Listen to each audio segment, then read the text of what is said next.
Grothman, you're recognized to address any amendments you may care to speak to. Oh, thank you. We're just going to talk about one amendment today. We're taking $10 million from the Legal Services Corporation and putting it to a variety of programs which will increase funding for missing and exploited children. I want to deal with both of them separately. On the Legal Services Corporation, I've never been a fan. It's one of these programs that, in order to determine eligibility, you have to hit a certain percent of poverty level. And it's one of these programs that puts you, if you're in the middle class or lower middle class, in worse shape than if you are earning nothing. And I don't think that's fair.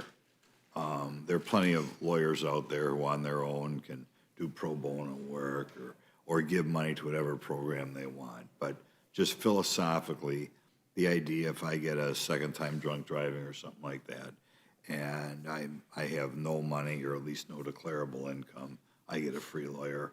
But if I'm making, whatever, $10 an hour, $15 an hour, I'm ineligible for a lawyer. That's not right.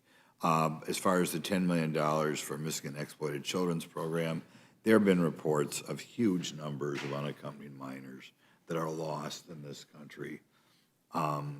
And, you know, the New York Times, I think, reported 85,000 lost. I'll believe the administration when they say it's not that high, but it's still way too high. And sometimes they track these kids down and they're being trafficked, which is to say used for prostitution or whatever. We ought to be able to identify all these kids. It's one of the few things the government could actually use some more money doing. So to take $10 million out of legal services and put it towards tracking little children seems to me a much better use of the funds. So there we are. Yield back.